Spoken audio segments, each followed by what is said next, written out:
안녕하세요. 사연 읽어주는 남녀입니다. 오늘도 와주셔서 감사드리며 그럼 오늘의 사연 바로 소개해드리겠습니다. 저희 시어머니는 엄청 뻔뻔하신 분입니다. 그냥 일반적인 시각으로 뻔뻔한 게 아니라 정말 너무너무 뻔뻔해요. 결혼 전에 아예 그 상황을 몰랐던 건 아니에요.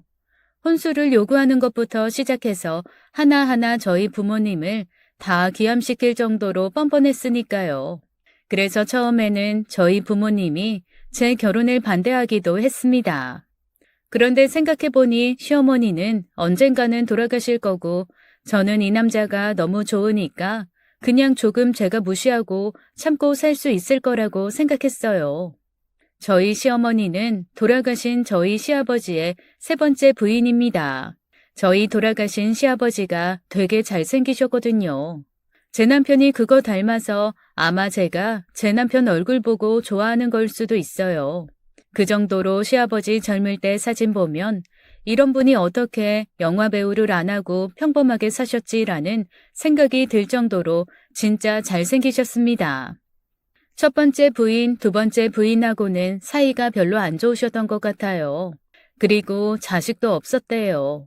세 번째 부인인 저희 어머니와의 사이에서 남편 그리고 남편의 여동생, 즉 시누이죠. 그렇게 남매를 낳으셨다고 합니다. 시누이가 10살 땐가 시아버지가 돌아가시고 시어머니는 그때부터 남매를 키우면서 혼자 사셨대요. 그런데 보통 이러면 예상되는 얘기가 있잖아요. 시어머니 혼자 온갖 고생을 하며 자기 희생을 해서 남매를 키우고 본인의 인생 없이 그렇게 살았다는 일반적인 엄마들의 스토리요. 그런데 저희 시어머니는 그 모든 편견을 깨신 분이었습니다. 일단 시어머니의 친정집이 조금 잘 살았었나 봐요. 친정에서 가지고 온 재산을 시아버지에겐 꽁꽁 숨겼다가 나중에 아이들 키우면서 조금씩 뺏어 쓰시고는 그거를 글쎄 목록을 만들어 놓으셨더라고요. 그리고 남매가 각각 돈을 벌기 시작했을 때 그 목록을 앞에 내놓고 내가 너희를 키우면서 이만큼 돈이 들었으니 이 원금 정도는 너희가 보존을 해야 된다. 그러니 앞으로 월급 받으면 절반은 날 다오라고 말씀을 하셨다는 거예요. 그런데 그게 어디 요즘 젊은 애들한테 먹히나요? 남편도 그렇고 시누이도 그렇고 펄쩍 뛰었더니 시어머니가 3일 밤낮을 알아두었다가 징징거렸다가 하면서 어떻게든 그거는 보존해야 된다고 자기 그 돈 없으면 노년에 어떻게 사냐고 졸라대서 어쩔 수 없이 두 사람 다 월급의 절반까진 힘들고 일부는 용돈처럼 드리겠다고 했다고 하네요. 그런데 여기서 재미있는 건 아니죠. 재밌는 게 아니라 여기서 기가 막힌 건 글쎄 시어머니가 처음에는 원금만 적힌 리스트를 내밀었다가 돈을 주겠다고 자식들이 하니까 거기에 슬그머니 이자를 붙이더라는 거예요. 그것도 매년 복리로 늘어나는 이자요. 자식들이 너무나 황당해하니까 뻔뻔하게 그러시더래요.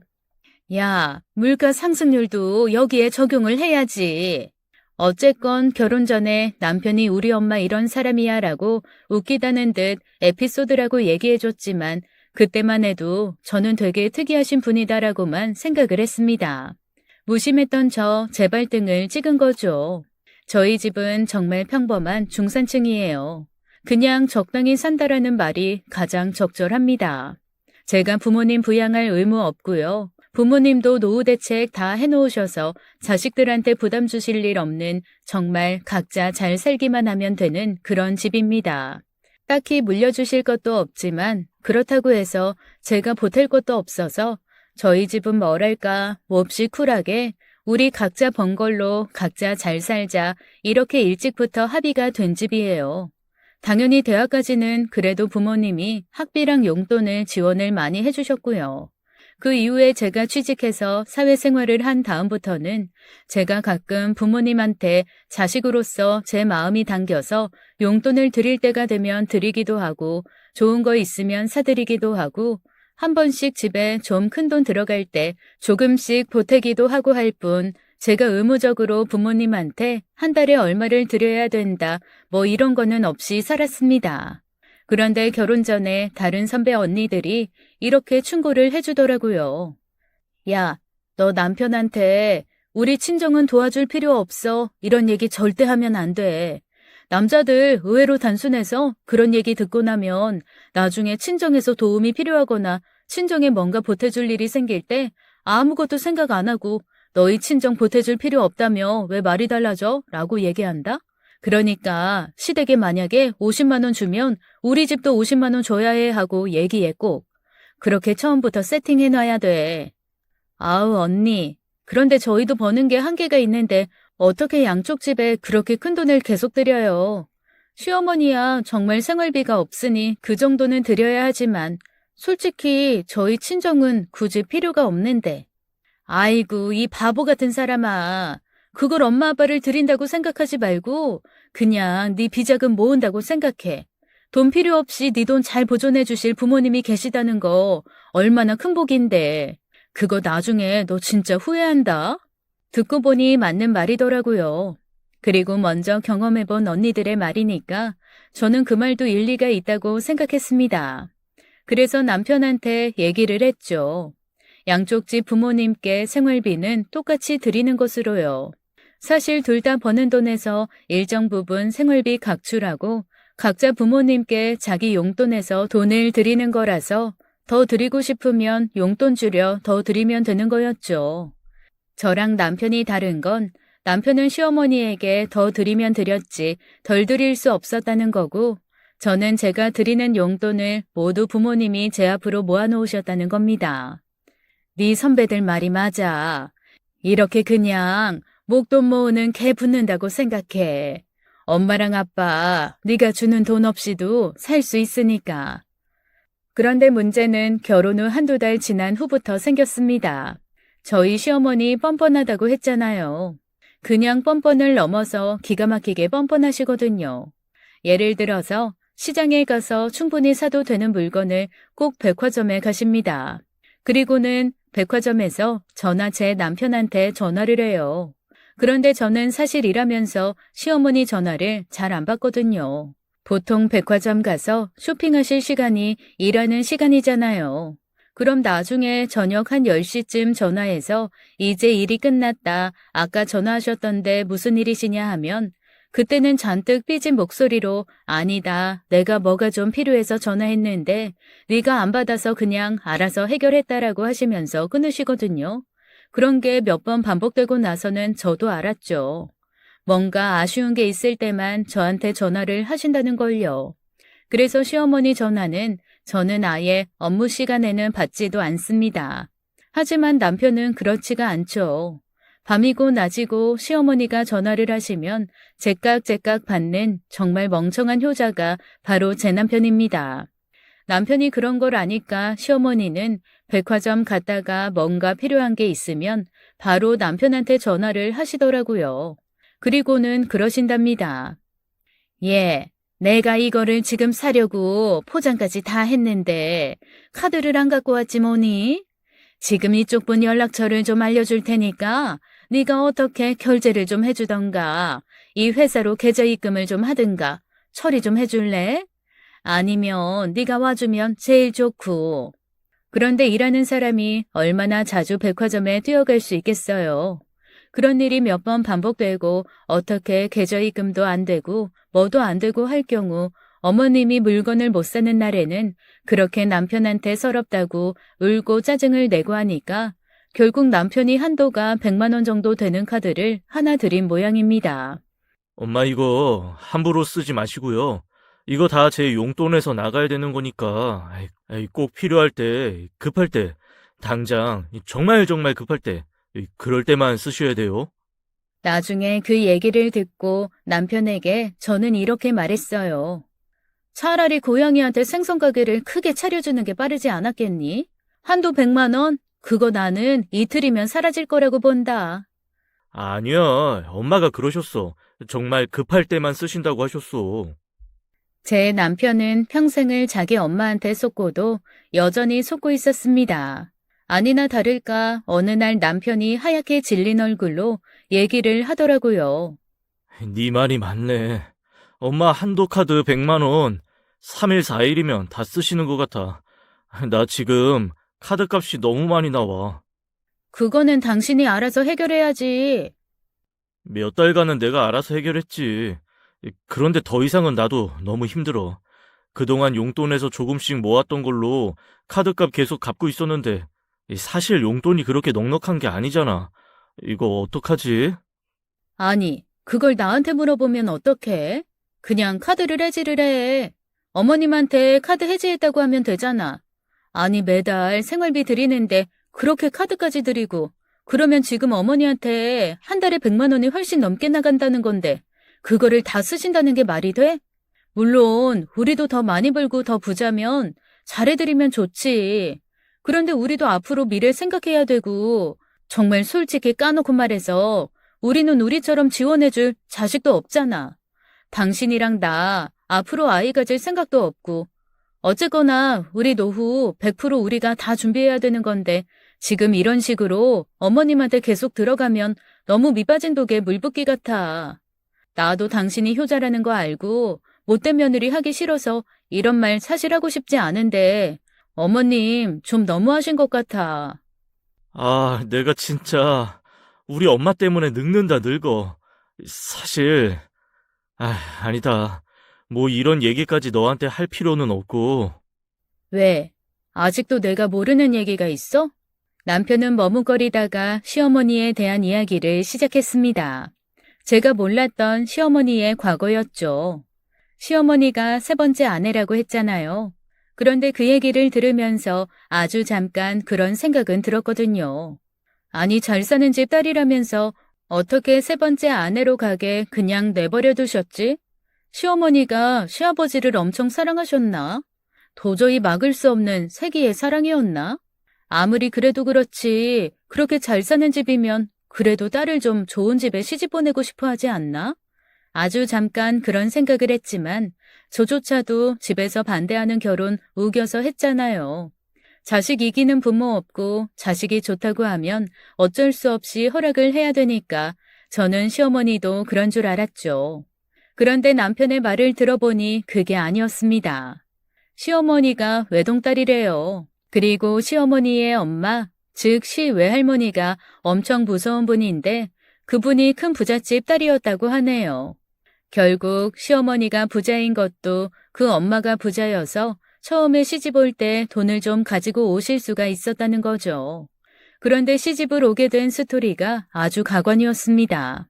저희 시어머니 세상에 그 옛날 그 어린 나이에 고스톱에 빠져가지고 몇 날 며칠을 집에도 안 들어오고 하우스 같은 데서 고스톱 치시던 분이랍니다.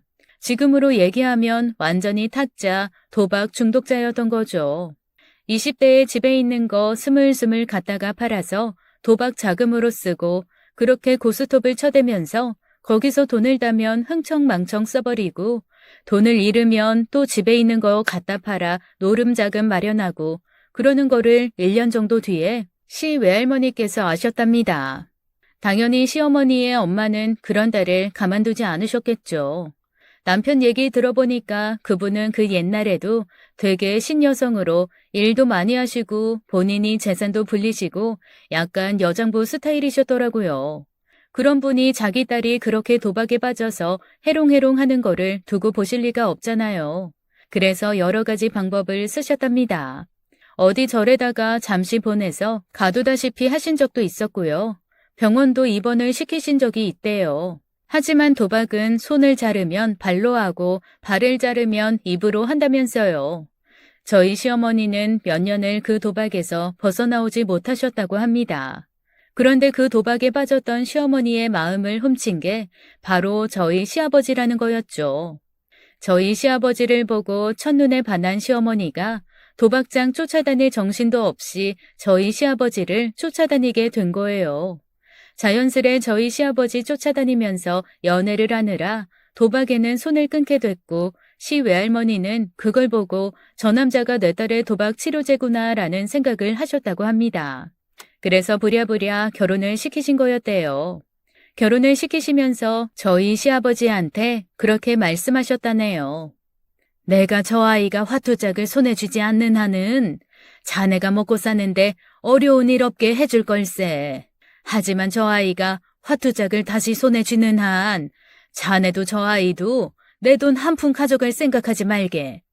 그래서 시아버지는 어떡하든 시어머니가 고스톱을 못 치게 하려고 되게 다양하게 시어머니의 시선을 뺏는데 온 힘을 쏟으면서 사셨답니다. 그렇게 시어머니가 도박 대신 빠진 게 바로 쇼핑이었던 겁니다. 결국 저희 시어머니는 어딘가에 계속 중독이 되어야 하는 사람이었던 거죠. 처음에는 도박, 두 번째는 저희 시아버지, 그 다음엔 쇼핑 순서로 말입니다. 그러니 당연히 저랑 제 남편이 주는 돈으로는 만족을 못 하시겠죠. 저희가 드리는 돈이래 봐야 남편이 저 몰래 어머니에게 만들어준 카드 100만 원, 그리고 생활비 50만 원, 총 150만 원이 전부잖아요. 사실 큰돈이기도 하지만 백화점 가서 맘먹고 쇼핑하려고 하면 몇 개 뭐 못 사잖아요. 그러니 시어머니가 당연히 돈돈 하실 수밖에 없죠. 하지만 저희도 언제나 언제까지 시어머니를 감당하고 있을 수는 없었습니다. 결국 남편은 큰 마음을 먹고 시어머니에게 드렸던 카드를 끊어버렸어요. 그리고 시어머니에게 문자로 통보했죠. 어머니 아무리 생각해도 어머니가 급하게 쓰시는 돈이 아닌 것 같습니다. 저도 너무 힘들고 해서 카드 끊었으니까 어머니 앞으로는 그냥 저희가 드리는 생활비로 사시고 정말 크게 뭔가 필요하신 게 있으면 저희한테 미리 논의해 주세요. 저희가 지원할 수 있는 만큼 하든가 아니면 대체제를 찾아봐 드리든가 저희가 좀 도와드리든가 할 테니까 그렇게 말씀해 주세요. 그렇게 문자를 보낸 지 5분 시어머니에게 득달같이 전화가 왔습니다. 남편은 각오했다는 듯이 담담하게 받았죠. 그런데 시어머니의 첫 마디가 가관이었어요. 네 마누라 때문에 그러냐? 시어머니의 목소리가 전화기를 뚫고 나와 저한테까지 쩌렁쩌렁 울리더라고요. 그리고 남편이 끊임없이 제 눈치를 보게끔 시어머니는 계속해서 제 욕을 하셨습니다. 너 같은 효자가 나한테 이럴 리가 없다. 여우 같은 며느리가 대체 뭐라고 수작을 부렸길래 네가 나한테 돈을 끊니? 나는 참을 수가 없다. 응? 내가 너 결혼하기 전에 얘기하지 않았니? 시집 올 때 받아서 아끼고 아끼며 썼던 돈 너희 남매 키우는 데 썼으니 그네 노후자금 그거 하나 보존해달라고 해서 내가 지금 너희한테 자존심 굽혀가며 그래도 굽신굽신 돈 받고 있는 건데 네가 나한테 이러면 내가 얼마나 서럽겠니? 듣다 못한 남편이 자기도 모르게 이렇게 얘기를 하더라고요. 엄마는 돈 드리는 거 다 사치하는 데 쓰시잖아요. 저희 장인 장모님은 그거 다 모아놓고 나중에 자식들 필요하면 준다고 한 푼도 안 쓰고 계시대요. 앞불싸. 남편의 그 말이 시어머니의 화를 더 돋구고 말았습니다. 아니, 너 나랑 똑같은 금액을 지금 사돈댁에도 주고 있다는 거냐? 그게 말이 돼? 왜 말이 안 돼요? 똑같은 부모인들. 나랑 사돈댁이랑 사는 수준이 다르잖아. 사돈댁은 없이도 사는 사람들이고 나는 없으면 안 되고, 어? 없으면 당장 죽는 네 어미한테 쓰는 돈은 아깝고 그야말로 없어도 되는 돈은 사돈댁에 그렇게 펑펑 퍼주고 네가 자식이냐? 시어머니의 악다구니는 계속해서 이어졌습니다. 그제야 남편은 자기가 말실수했다는 걸 알았지만 뭐 엎질러진 물이었죠. 뭐 시어머니의 한탄은 계속됐고 남편의 얼굴은 하얗게 질려갔습니다. 결국 보다 못한 제가 남편에게 손을 내밀었고 그냥 전화를 절 바꿔달라고 했죠. 남편은 처음에는 고개를 저으면서 거절하더라고요. 하긴 뭐 제가 들을 말이 뻔하잖아요. 며느리 잘못 들어와서 이 지경이 났다. 내 아들을 며느리가 뭐 꼬셔서 이렇게 됐다. 서럽다. 뭐 그런 얘기 하실 거 뻔하니까요. 그런데 저는 그래도 남편보다는 제가 말하는 게 조금 더 잘 먹힐 거라고 생각했습니다. 왜냐하면 남편은 그래도 좀 편한 자식이니까 막말하실 수 있고 며느리는 조금이라도 눈치를 보실 거라는 저의 막연한 이상한 기대가 있었던 거죠. 하지만 저희 시어머니 역시나 뻔뻔하게 제 모든 기대를 벗어나시는 분이었습니다. 제가 전화를 받아서 어머님이라는 첫마디를 하자마자 저희 어머님이 그러시더라고요. 너 당장 네 집에 갖다 준 내 아들 돈 가져와라. 순간 머리가 멍해졌어요. 그 모든 단어가 다 이해가 안 되더라고요. 네 친정에 갖다 준 내 아들 돈? 친정에 갖다 준 내 아들 돈이라는 게 뭐지? 한 번에 이해가 되질 않아 다시 되물었습니다. 어머니, 네 집에 갖다 준 아들 돈이라는 게 무슨 말씀이세요? 방금 나한테 그랬잖니. 친정에도 나랑 똑같은 돈 갖다 준다며. 그거 다 내 아들 돈 아니냐. 내 아들 돈을 왜 너희 집에 갖다 주냐? 그러니까 그거 다 가져와라. 전 너무 황당했습니다. 그래서 어머니께 말씀드렸죠. 어머님, 그거 이 사람 돈 아니에요. 저희 부모님한테 제가 벌어서 드리는 제 돈이에요. 그걸 왜 어머님이 가져가세요? 그랬더니 시어머니가 정말 개똥 논리를 펼치시더라고요. 아니, 너희들은 결혼했잖니. 결혼하면 부부 일심동체라며. 일심동체라는 거 뭐냐? 한 몸이라는 거 아니니? 그 한 몸이 돼서 돈이 나갔으면 그것도 네 남편 돈이잖니. 그런데 네 남편 돈이 뭐니? 내 아들 돈이라는 거잖아. 내 아들 돈이 왜 너희 집안에 가야 되니? 그거 당장 내놔. 도저히 말이 통하지 않는 상황이었습니다. 남편이 저한테 그런 표시를 보내더라고요. 왜 목에서 손을 이렇게 착착 긋는 표시 있잖아요. 그냥 끊어라 끊어라 하는 얘기였죠. 그래서 저는 어머니께 그랬습니다. 어머님, 그냥 그 얘기는 저 사람이랑 하세요. 저는 끊을게요. 너 어디서 버르장머리 없게 시애미가 얘기하는데 전화를 함부로 끊겠다 말겠다 통보니? 너 너희 집에서 그렇게 배웠니?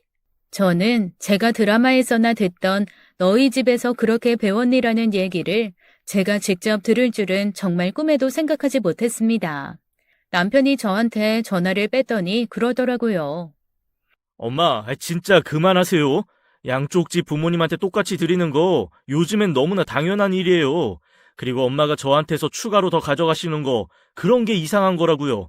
저희가 뭐 몇 천만 원씩 버는 것도 아니고 저희도 둘 다 월급쟁이라 쪼개고 쪼개서 그래도 엄마 먹고 사실 수 있게 도와드리는 건데 엄마 그리고 지연이가 드리는 것도 있잖아요. 지연이 걔가 뭐 얼마나 번다고. 아주 내가 걔한테 드린 돈 뽕 뽑으려면 아직 100년은 더 살아야 된다. 세상에 정말 소름이 돋았습니다. 아니 자식을 키우는데 든 돈을 다시 되돌려받기 위해 100년을 살겠다고 뻔뻔하게 말씀하시는 그 모습에 정말 머리끝부터 발끝까지 폭포수를 맞은 것 마냥 싸늘한 기운이 감돌더라고요. 그리고 그렇게 친하지도 않지만 그렇다고 그렇게 사이가 나쁘지도 않은 저희 아가씨가 너무 안쓰럽고 불쌍했습니다. 솔직히 저야 며느리니까 마음껏 시댁 욕이라도 하죠. 그런데 저희 아가씨한테는 친정 엄마잖아요. 친정 엄마가 저런다는 걸 생각하면 저는 너무 싫더라고요. 이래서 우리 아가씨가 언니, 저는 결혼 생각 없어요. 평생 싱글로 혼자 살 거예요. 라고 얘기했나 보다라는 생각이 들기도 했습니다. 남편은 전화를 끊고 나서 저를 가만히 바라보며 딱 한마디 하더라고요. 내가 너무 창피하다. 미안해. 너 볼 낯이 없다. 세상에 저희 남편 어머니랑 통화 30분 하고 나더니 30년은 늙은 얼굴이 되었습니다. 사실 시어머니가 미우면 남편도 밉잖아요. 그래서 전화 끊고 나서 남편한테 한바탕 퍼부으려고 했거든요. 그런데 그렇게 30년은 폭삭 늙은 것 같은 얼굴을 보니 남편한테 대거리를 할 수가 없겠더라고요. 미우나 고우나 어쨌건 남편이고 맘고생은 저보다는 저 사람이 더 하겠죠. 저야 그냥 되바라지게 욕 한 번 하고 넘어가면 될 일이지만 남편은 대체 어머니한테 돈을 줄 수도 없고 안 줄 수도 없고 저보기엔 창피한데 어떻게 하자고 말은 못하고 혼자서 끙끙 앓는 게 더 클 거잖아요. 그래서 그냥 그랬죠. 나 오늘은 밥하기 싫다. 나가서 우리 외식이나 하자. 남편도 제 마음을 알았는지 그냥 고맙다고 하면서 제 손을 꼭 잡더라고요. 그렇게 저희는 외식 나갈 준비를 하고 있었습니다. 남편이 월남쌈을 좋아하거든요. 그래서 속으로 생각했죠. 그냥 저 사람 좋아하는 월남쌈 싸서 열심히 먹여줘야겠다. 그러면 기분이 좀 풀리겠지 뭐라고 말입니다. 그런 안일한 생각을 하면서 옷을 갈아입고 있는데 갑자기 저희 엄마한테 전화가 왔습니다. 엄마, 무슨 일이에요? 예, 네 시어머니가 무슨 얘기를 하는 거니? 순간 시어머니와 통화를 하면서 느꼈던 머리 끝에서부터 폭포수가 꽂히는 듯한 싸늘한 느낌이 다시 한번 저를 감쌌습니다. 그리고 남편을 힐끗 봤죠. 한창 월남쌈 먹을 생각에 룰루랄라 조금 기분이 풀리던 남편이 제 얼굴을 보고 마치 얼음땡을 하듯 뚝 멈춰서서 가만히 저를 쳐다봤습니다. 저희 둘 사이에 정적이 감돌았어요. 저는 조용히 전화기를 내려놓고 스피커폰으로 연결을 했습니다. 격양된 엄마의 목소리가 흘러나오기 시작했어요. 아니, 네 시어머니가 나한테 전화를 해서 갑자기 돈을 달라고 하는데 대체 이게 무슨 소리냐고. 네가 준 돈이 왜 자기 돈이라는 거야? 너 시어머니한테 돈 빌려서 이때까지 나한테 생활비 줬니? 엄마, 어머님이 엄마한테 전화를 했어요?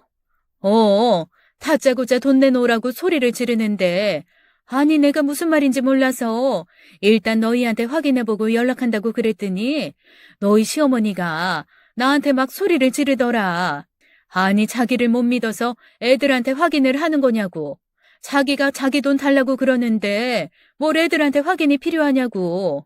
애들은 아무것도 모른다고 자기 돈이라고 계속 그 얘기만 하는데 아니 나는 당최 모르겠네. 이게 왜 너희 시어머니 돈이니? 너 뭐 시어머니한테 정말로 돈 빌렸어? 혹시 너 회사 그만뒀는데 엄마한테 말 못해가지고 시어머니한테 돈 빌려서 이때까지 엄마한테 생활비 줬니? 아우 얘 답답해. 말 좀 해봐. 저는 정말 얼굴이 화끈거렸습니다.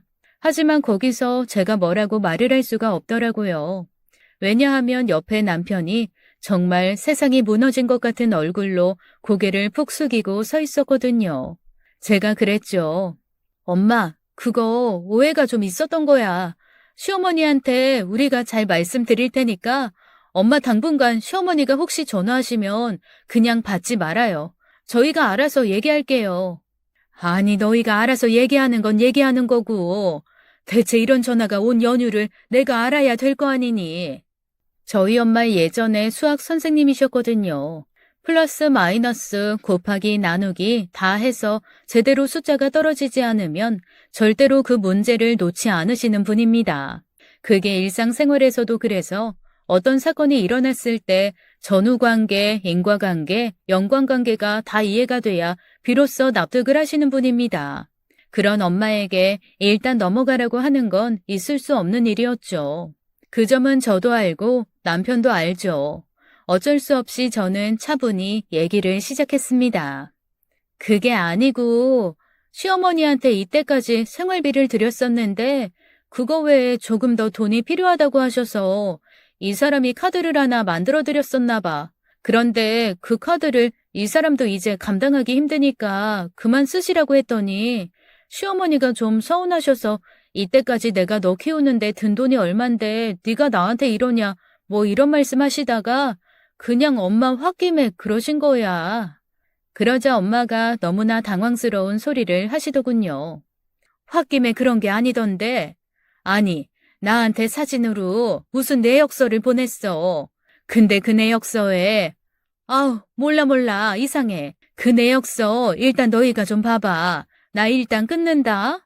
엄마 얘기에 남편이 얼굴이 하얘지더라고요. 그리고 곧 엄마에게 소위 내역서라고 하는 사진이 도착했습니다. 손으로 마구마구 휘갈겨 쓴 내역서는 다른 게 없었습니다. 그냥 이때까지 저희가 준 돈은 하나도 없이 시어머니가 진짜 가뭄에 콩나듯 저희한테 뭐 하나씩 해주신 게 있었거든요. 예를 들어 저희랑 외부에서 만났을 때 율무차 같은 걸 사주신 적이 있어요. 700원이었나 800원이었나 그 식당 앞에 리어카에서 타주는 차 있잖아요. 1,000원이 좀 안 됐던 것 같은데 어쨌건 그런 내역에서부터 온갖 항목이 세세하게 적혀 있는 거예요. 그리고 이때까지 결혼 후에 남편이 시댁에 갔을 때 시댁에서 먹고 온 음식의 비용, 남편한테 시어머니가 투자했다고 생각하는 비용, 그런 것들이 마구마구 적혀 있는 겁니다. 아니 이거는 너무 짜치잖아요. 이렇게 자기가 쓴 돈이 있으니 그 돈 내놔라라는 건데 상식적으로 이건 정말 아니잖아요. 끝까지 이해를 한다고 쳐도 그 내역서를 남편한테 보내는 게 맞지 저희 집에 보내는 건 자기 얼굴에 침 뱉는 거 아닌가요? 그렇게 따지면 부모가 자식한테 하는 모든 행동이 다 돈으로 환산되어야 한다는 건데 정말 소름 끼치고 어이없었습니다. 그리고 엄마가 그 내역서라는 것을 보고 대체 어떻게 생각하셨을지 제가 다 머리가 지끈거리더라고요. 남편은 어떻겠어요. 그래도 착한 사람이라 자기 엄마 때문에 창피한 거 꾹꾹 참고 장인 장모한테 나름 최선 다해 잘하려고 하는 사람인데 세상에 이건 장모 앞에 빨가벗겨진 채 흔들춤 추는 것보다 더 창피한 상황인 거잖아요. 남자로서도 남편으로서도 너무 자존심이 무너진 것 같아 제가 다 눈치가 보였습니다. 나 진짜 우리 엄마 창피해서 못 살겠다. 미안한데, 너 뭐 그냥 뭐라도 시켜 먹어. 나는 좀 누워야겠다. 남편은 그렇게 안으로 들어가서 누워버렸습니다. 그리고 저는 엄마한테 다시 전화를 했죠. 엄마, 시어머니 진짜 이상하신 것 같아. 내가 사실 아까 전에 옆에 저 사람이 있어서 말은 못했는데 우리 시어머니 이거 완전히 습관이야, 습관. 그러면서 저는 엄마에게 남편이 해줬던 시어머니의 도박 습관, 그리고 쇼핑 중독, 이런 거에 대해서 쭉 말씀을 드렸습니다. 엄마가 가슴을 탁탁 치시더라고요. 어쩐지 내가 상견례장에서 봤을 때부터 기분이 쎄했다. 그런 기분은 그냥 두는 게 아닌데 대체 너 어떻게 살 거니? 너 그거 속 터져서 어떻게 살려고 그래? 내가 못 살아, 진짜. 예, 안 되겠다. 너 앞으로 나한테 꼬박꼬박 용돈 2배로 넣어. 무슨 일이 생길지 모르겠네, 진짜. 어쨌건 네가 버는 돈은 내가 다 관리를 하든 숨겨놓든 해야지. 안 그러면 너희 시어머니 어느 날 와서 너희 집 살림 싹 틀어먹고 가게 생겼어. 아이고, 속상해. 아이고, 속 터져. 엄마는 땅이 꺼져라 한숨을 100만 번쯤 쉬시고 전화를 끊었습니다. 저도 너무 당황스럽고 머리가 아파서 어쩔 수 없이 다음날 휴가를 냈어요. 제가 이 기분으로 회사를 가서 대체 일을 잘할 수 있을지나 모르겠고 어차피 금요일이었으니까 금토일 조금 쉬고 나면 조금 나아지지 않을까 하는 생각이었죠. 남편은 꾸역꾸역 회사를 가더라고요. 그런데 회사 나가면서 이렇게 얘기를 했습니다. 저기, 내가 정말 미안한데, 할 말은 아니지만, 자기 회사 안 나가더라도 일단 집에는 있지 마.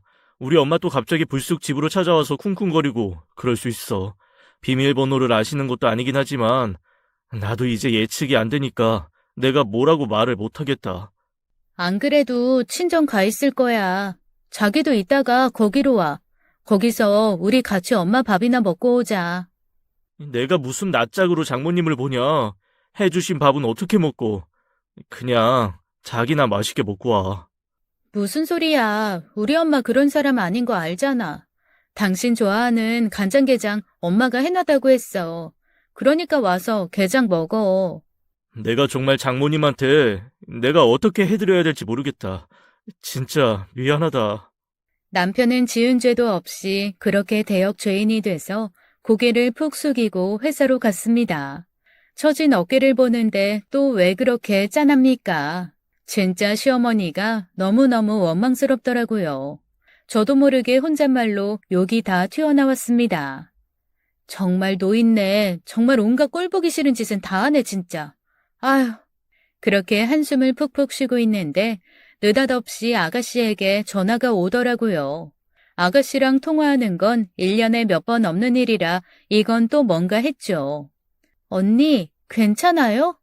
아가씨의 한마디에 저는 시어머니가 또 저희 얘기를 하면서 아가씨를 어지간히 들들 볶았구나 하는 느낌이 왔습니다. 아가씨야말로 괜찮아요? 뭐 저야 평생 들은 말이고 앞으로도 들어야 될 말이고 어쩔 수 없는 거지만 사실 언니는 그럴 필요 없는 사람인데 듣고 있는 거잖아요. 뭐 오빠가 사과는 신나게 했을 테니까 그러려니 하고 언니, 우리 엄마 그냥 포기해요. 그냥 그러려니 하고 대신 돈만 주지 말아요. 오죽하면 저희 외할머니도 저희 엄마랑 영 끊었겠어요. 외할머니요? 어머님의 엄마요? 살아 계세요? 네, 살아 계세요. 되게 건강하게. 그런데 유산 정리 아마 엄마한테 한 푼도 안 가게 해놓으셨을 거예요. 그래서 엄마가 더 저러시는 거예요. 외할머니가 미리미리 저랑 제 오빠 앞으로 재산 돌려놓고 당신 자식인 엄마 앞으로는 뭐 안 해놓으셨거든요. 그거 알고 엄마가 더 저러는 거예요. 아마 외할머니가 지금이라도 엄마한테 재산 빌미로 제대로 살아라 그러면 저희 엄마가 제대로 사는 척이라도 할 텐데 저희 외할머니랑 연락 끊겨서 엄마가 이제는 믿을 게 아무 데도 없잖아요. 그래서 저렇게 약간 배수진 친 사람처럼 저러는 거예요. 오빠는 그런 말 없던데요. 오빠는 몰라요. 우리 집에서 그나마 마지막까지 외할머니랑 연락하고 산 게 저라서 저만 알아요. 아마 엄마는 제가 이 사실 알고 있는 것도 모를걸요? 오빠한테 제가 말 안 한 건 언니도 알죠? 오빠 은근히 엄마 싫어하면서도 엄마한테 약한 거. 아마 외할머니가 저희 남매한테 뭐 남겼다는 거 알면 오빠는 엄마한테 자기 거 다 줄 테니까 제대로 살라면서 읍수했을걸요? 그 바보 그러고도 남아요. 언니한테는 미안하지만 우리 오빠 바보예요 진짜. 저는 아가씨 말을 듣고 너무 당황스러웠습니다. 아니 그러면 저희 시어머니는 자기 엄마한테도 소위 말해 버림받은 거잖아요. 얼마나 감당하기 힘들었으면 친엄마가 딸 자식이랑 인연을 끊고 재산도 하나도 안 남겨주고 손주들한테 돌린다고 선언했을까요? 법적으로 정말로 그게 가능한지는 모르겠지만 일단 아가씨 말을 듣고 나니 어머니로서는 자기는 한 푼 받을 것도 없고 우리 엄마 죽고 나면 내 자식들한테 그 재산이 다 갈 테니 나는 어떡하든 자식들한테 최대한 뜯어야겠다라는 생각을 할 법도 하긴 하더라고요. 그런데 할 법도 하긴 하다라는 생각이 들면서도 저희 어머니가 조금도 불쌍하진 않았습니다. 왜냐, 그 뻔뻔함에 제가 너무 질렸거든요. 언니, 그런데 회사 안 갔어요? 지금 회사 있을 시간 아니에요? 그러고 보니 제가 언니 입장 생각 안 하고 전화해서 떠든 것 같네요. 사실 머리가 너무 아파서 회사 안 가고 그냥 친정 가서 좀 누우려고요. 사돈 어르신들 보기도 진짜 민망하네요. 어르신들이 저한테도 진짜 잘해주셨는데 제가 정말 100배 사죄하고 싶어요. 아가씨 무슨 말씀이에요. 오빠도 그렇고 아가씨도 그렇고 저희 집에 미안할 일은 아니죠. 아니요, 미안하죠. 저런 엄마 있다는 거 진짜 어디 가서 말도 못하겠고 창피한데 부모를 창피해야 한다는 것 자체가 너무 죄스럽고 이런 상황을 만든 엄마가 밉고 밉다가도 또 한편으로는 안쓰럽기도 하고 마음이 정말 복잡해요. 저도 어제 엄마가 하는 얘기 듣고 있는 대로 엄마한테 퍼부었는데 퍼붓고 나서도 밤새도록 마음이 편하지가 않아서 이리저리 뒤척이다가 그냥 언니한테 전화한 거예요. 아가씨 고마워요. 저는 뭐 아가씨도 그렇고 오빠도 그렇고 어쨌거나 저 먼저 생각해주니까 그냥 그저 그게 고맙죠 뭐. 언니 정말 미안해요. 일단 사돈 어르신한테도 죄송하다고 좀 전해주세요. 제가 직접 전화하는 건 오버인 것 같고 언니가 꼭 전해주세요. 알았죠? 걱정 말고 아가씨도 그냥 마음 털고 아가씨 생활해요. 이러다가 또 말겠죠 뭐. 저랑 아가씨는 그렇게 전화를 끊었습니다. 그리고 저는 주섬주섬 짐을 챙겨서 엄마 집으로 갔죠. 엄마는 분이 풀리지 않으신 듯 씩씩거리면서 집안을 왔다 갔다 하고 계시더라고요. 우리 박 여사님이 있는 대로 뿔이 나셨네. 예, 내가 네 시엄마 한번 만나볼까? 만나서 뭐해? 엄마, 말이 안 통해 말이. 그래, 말이 안 통하긴 하더라. 정말 벽창호더라. 엄마, 벽창호는 흔들면 울리기라도 하지. 우리 시어머니는 뭐랄까? 아, 몰라. 어떻게 정의할 수 없는 사람이야. 머리 아파 죽겠어. 내가 어디 속상해서 말할 데도 없고 진짜 속이 뒤집어진다. 뒤집어져. 나도 그래 엄마. 어디 가서 말도 못하겠고. 친구들한테 말하면 다들 반응 뻔하지 뭐. 그러게 너 결혼할 때 시어머니 자리 잘 보고 결혼하지 그랬냐. 내가 네 시어머니 인상 보고 그럴 줄 알았다. 너 처음에 시어머니 까다롭고 뻔뻔하다고 했을 때 너 고생 좀 할 것 같다고 했더니 내 말 안 들었잖냐. 이런 얘기밖에 더 듣겠어? 남 얘기는 항상 쉬워. 그게 내 얘기가 되면 어려워서 그렇지. 아우, 얘 몰라. 그리고 너 저기 점심 네가 알아서 여기서 이것저것 꺼내 먹어. 저녁은 내가 개장해 줄 테니까 네 남편 오라 그러고. 걔도 뭔 죄냐? 부모 때문에 자식이 기죽고 그러는 거 제일 안타까운 일 중에 하나야. 내 눈치 보지 말고 와서 맛있게 밥 먹으라 그래. 엄마 어디 가? 나 여기 뒷집에. 엄마 요즘에 요양보호사 하잖아. 근데 이 뒷집에 혼자 사시는 여자 어르신이 있는데 그 어르신 성품도 좋고 인지도 가능하시고 괜찮으셔. 그런데 이제 너무 연세가 있으셔서 혼자 밥 차려 먹고 이런 게 좀 힘드시니까 그런 거 좀 도와드리고 있거든.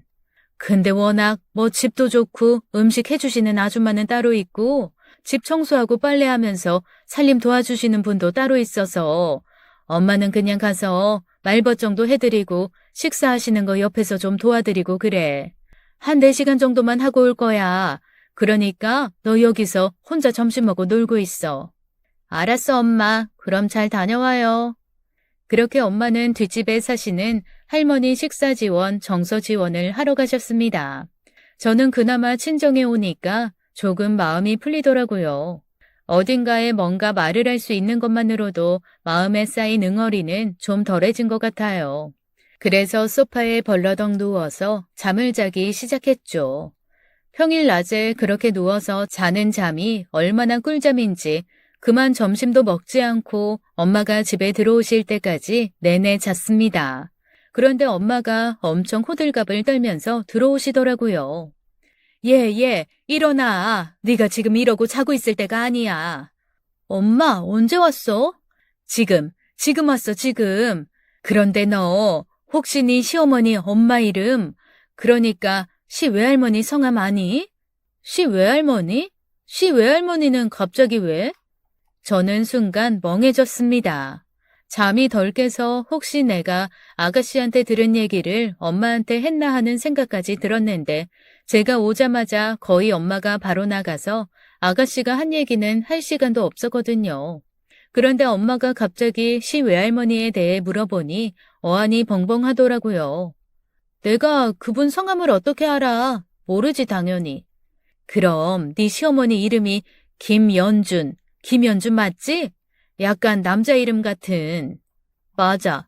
그런데 갑자기 왜 그래 대체? 그러자 엄마는 제 말에는 대답도 않고 연신 고개를 갸웃거리며 중얼거리셨습니다. 이상하네. 나이도 똑같고 이름도 똑같고 외동딸인 것도 똑같고.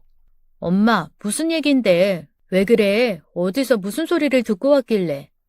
아니, 그게 아니고 내가 너무너무 속이 답답해서 저 뒷집 할머니네 집에서 일하면서 계속 한숨을 쉬었거든. 뒷집 할머니가 그러시는 거야. 아니, 우리 박 여사는 한숨 한 번 안 쉬고 맨날 오후 해피데이 하시던 양반이 오늘은 무슨 수심이 있어 그리 한숨을 깊이 쉬시나 딱 그렇게 말씀을 하시더라고. 그래서 내가 그랬지. 제가 아주 사돈복은 꽝이라고.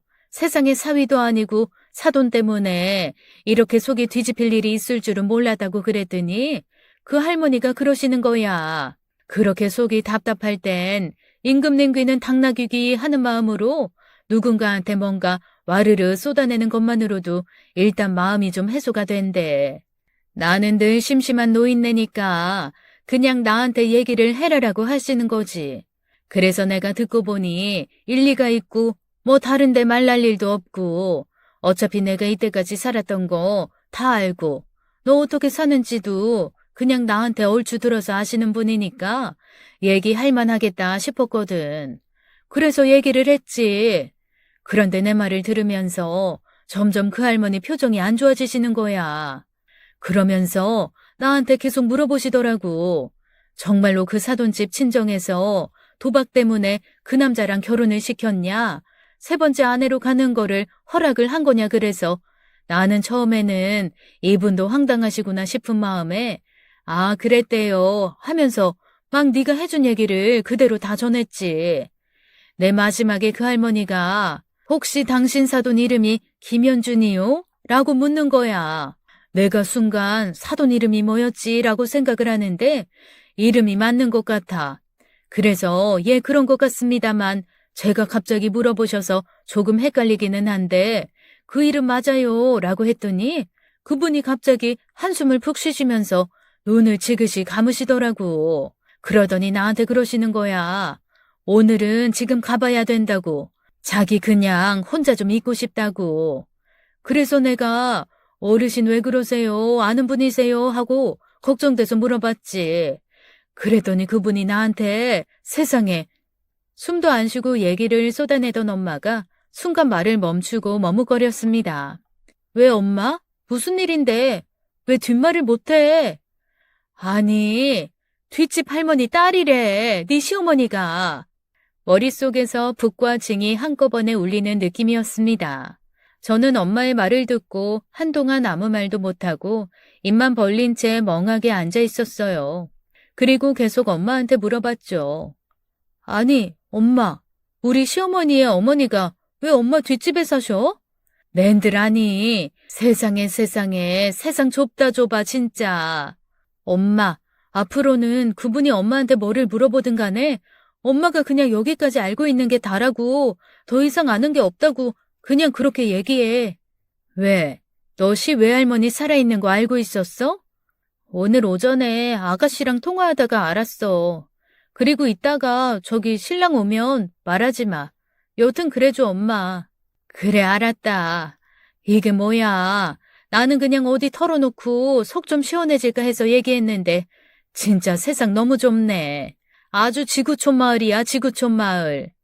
저는 그날 남편이 와서 저희 엄마에게 미안하다고 100번 1000번 얘기하며 슬금슬금 게장을 먹는 걸 보면서도 밥 한 술을 먹지 못했습니다. 제가 하도 못 먹고 있자 남편이 제 눈치를 슬슬 보더라고요. 아마 제가 스트레스 때문에 뭔가를 못 먹는다고 생각을 한 거겠죠. 그날 저녁 집으로 돌아오는 길 저는 남편에게 슬그머니 물었습니다. 당신 혹시 어머님 가족들에 대해서 아는 거 있어? 엄마, 가족? 아니, 뭐, 우리 남매뿐이지 뭐. 아니 그래도 부모 형제 있을 거 아니야. 아유, 그분들이 아직까지 살아 계시겠어? 아, 그러고 보니까 나 중학교 때인가? 엄마랑 같이 외할머니 한 번 본 기억이 난다. 그 전까지 난 외갓집을 한 번도 가본 적이 없었는데 엄마가 어느 날 데리고 진짜 엄청 큰 양옥집에를 데려가더라고. 마당이 학교 운동장만 하고 연못에 폭포에 와 TV에 나오는 집 가서 막 두리번거리고 있는데 엄마가 그러는 거야. 여기가 엄마 집이라고. 그래서 우리 엄마가 무슨 소리를 하나 했는데 알고 보니 거기가 외할머니 사시는 집이었던 거지. 그러면 그때 외할머니를 처음 본 거야? 어린 마음에도 외할머니가 무지 무서운 분인 것 같다는 생각을 했어. 아니, 엄마가 꼼짝을 못 하더라고. 뭘 잘못하셨던가 아니면 부탁을 하러 가셨던 건가. 나 거실에 두고 방으로 들어갔는데 엄청 큰 소리 몇 번 나고 엄마가 하얗게 질려서 나온 기억이 나. 그 이후로는 못 뵙고? 사실 엄마한테는 말 안 했는데 고등학교 때 학교로 세단차 하나가 와서 날 싣고 할머니한테 간 적이 있어. 그때 나랑 동생이랑 할머니 집에서 저녁 먹고 용돈도 받고 그랬는데 할머니가 그러시더라고. 너희 살면서 공부하고 일할 때 돈 필요하면 꼭 할머니한테 오라고. 대신 너희 엄마한테는 일절 말하지 말라고. 우리 엄마 캐릭터 아니까 뭐 둘 다 말 안 했지. 사실 내 대학 등록금 엄마가 카지노에서 날려먹었거든. 그래서 그때 할머니한테 찾아가서 등록금이랑 자취방 구할 돈 빌렸어. 그리고 그날 이후로 몇 번 더 만났나? 뭐 어느 날 찾아갔더니 집 이사가고 없으시더라고. 전화도 모르고 뭐 그냥 주변에 물어보다가 말았지 뭐. 아마 연세 많으셔서 돌아가셨을 거야. 어머니는 왜 자기 엄마랑 연락을 안 하셨던 거지? 할머니한테 들은 적 있어. 도박 버릇 고치려고 모질게 하셨는데 아마 평생 못 고칠 거라고. 그때는 사실 그런 얘기하는 할머니가 좀 미웠거든. 그래도 우리 엄마인데 저런 얘기하는 거 듣기 싫다. 뭐 이런 생각도 했고. 그런데 왜? 살다 보니 그 말이 맞아? 맞더라. 그래서 나도 얼마 전부터는 엄마한테 정말 거리를 확실히 둬야겠다고 생각하고 있어. 우리 엄마 분명 중독자야. 도박이건 쇼핑이건 앞으로도 이건 고쳐지지 않을 것 같으니 의무로 돌봐드리는 건 해도 더 많은 걸 드리지 않으려고. 안 그래도 병원도 알아봤어. 힘들었겠네. 이런저런 생각하느라. 저기 자기야. 왜? 아이, 그런데 갑자기 엄마 가족은 왜 물어봐? 차 돌려. 다시 우리 엄마 집으로 가. 내가 같이 어디 좀 갈 데가 있어. 제 말에 남편은 의아한 얼굴을 했지만 제가 워낙 단호하게 말하다 보니 군소리 않고 차를 돌렸습니다. 저는 남편을 데리고 엄마 뒷집 시 외할머니가 사시는 집 앞에 가서 섰어요. 다행히 집에 불이 켜져 있더라고요. 저녁 8시가 지나 9시를 향해 가는 시간이었지만 숯불도 당김에 빼랬다고 이게 맞는 것 같다는 생각을 했습니다. 언니, 갑자기 왜 여기를 오라고 그런 거예요? 우리 엄마 또 무슨 사고 쳤어요? 야, 너 여기 웬일이야? 언니가 문자했어. 어디 있든 제일 빠른 택시 타고 오라고. 여보, 무슨 일인데? 두 사람이 만날 사람이 있어. 저는 그렇게 배를 눌렀습니다. 그리고 늦은 시간 죄송하지만 앞집 아줌마 딸이다 남편이랑 시누이랑 같이 왔다. 혹시 괜찮으시면 좀 만나주시지 않겠냐고 했습니다. 문이 열리더라고요. 영문도 모르는 남편과 아가씨가 제 뒤를 따라 들어오다가 대문 앞에 서 있는 할머니 한 분을 보고 우뚝 서서 하는 소리만 냈습니다. 처음 보는 시 외할머니는 연세가 드셨음에도 그 꼿꼿한 자세와 카리스마가 어마어마하시더라고요. 눈빛이 일단 호랑이 같은 느낌이었습니다. 아가씨랑 남편을 본 시 외할머니는 인자하게 웃으시면서 이러시더라고요. 내 너희들 어찌 사는지는 대충 알고 있었다. 너희 엄마 떼놓으려고 말도 않고 이사하고 연락도 없어서 놀랐지? 그래도 내 죽기 전에는 연락하려고 했어. 아직 죽을 날이 오지 않아서 연락 안 했는데 세상이 좁아서 이렇게 만나는구나. 어쩐지 제가 낄 자리는 아닌 것 같아서 멀찍이 서 있었죠. 그랬더니 시 외할머니가 저한테 다가와서 손을 딱 잡으시더라고요. 내 딸년 때문에 고생이 많지? 내가 나중에 다 보상할 테니 조금만 참아. 아닙니다. 그래도 손주들은 만나셔야 할 것 같아서 제가 이렇게 실내 무릅쓰고 늦은 밤에 찾아뵈었어요. 아니야, 아주 강단 있어. 좋아. 원래 일은 이렇게 하는 거야. 추진력 있게 돌파하면서. 앉아. 내가 안 그래도 하루 종일 생각한 게 좀 있어. 외할머니의 카리스마는 어마어마했습니다. 저희 셋을 앉혀놓고 딱 한마디 하시더라고요. 내일 너희 엄마 데리고 와. 내가 죽기 전에 네 엄마 하나는 단돌이 하고 가야겠다. 그리고 너희 둘은 딱 하나씩 필요한 거 나한테 받고 싶은 거 생각해서 오고.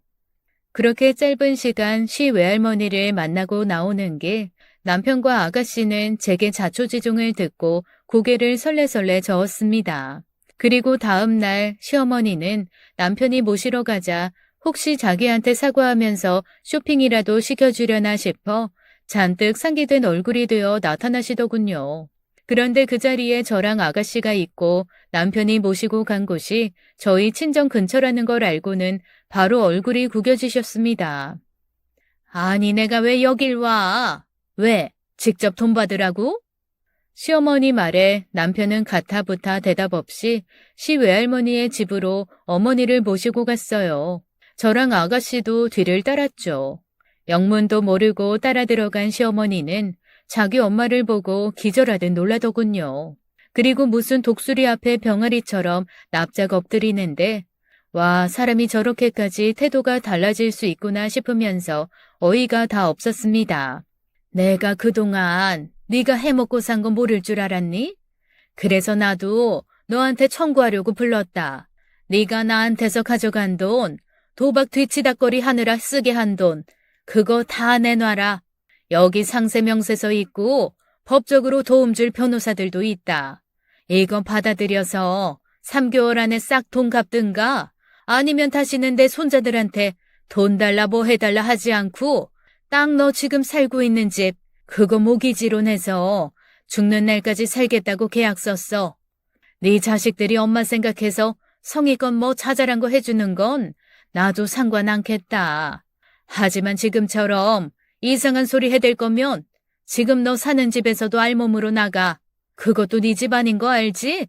그날 어머니는 결국 시 외할머니가 시키시는 대로 다시는 남편과 아가씨에게 돈 요구 않겠다는 약속을 하고 계약서도 썼습니다. 시 외할머니는 당신이 돌아가신 후에도 그 약속이 지켜지는지 감시할 공증인까지 이미 불러서 참관시키셨더라고요. 놀랍게도 시어머니는 그날 이후 정말 찍소리도 없으십니다. 그나마 살고 있는 집이라도 뺏길까봐 겁이 나셨던 거죠. 저랑 남편이요.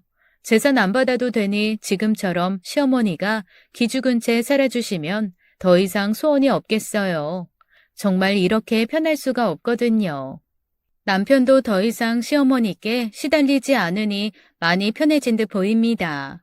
아참, 시어머니께서 아가씨와 남편에게 갖고 싶은 것 한 가지씩 생각해 오라고 하셨는데 남편도 그렇고 아가씨도 그렇고 재물에 욕심이 없는지 아무 생각도 없이 왔더라고요. 결국 시 외할머니께서 두 손주에게 땅과 건물들을 증여해 주셨어요. 그리고 시 외할머니 돌아가신 후에도 남길 것들이 많다며 이미 유언장도 쓰셨습니다. 물론 그 유언장에 시어머니의 이름 석자는 전혀 들어있지 않았어요. 아마 시어머니가 그날 친정엄마에게 전화 걸어 돈을 달라고 하지 않았더라면 시 외할머니를 이렇게 빨리 만나지는 못했을 텐데 사람 인연이라는 게 참 신기한 것 같아요. 요즘 남편과 아가씨와 저는 가끔씩 시 외할머니를 찾아뵈며 인사드리고 있어요. 시 외할머니는 남은 노년을 손주들과 함께하니 더없이 좋다고 하시네요. 제 이야기는 여기까지입니다. 지금까지 사연 읽어주는 남녀였습니다. 끝까지 함께해주신 여러분 감사드리며 저희는 다음 사연으로 돌아올게요. 감사합니다.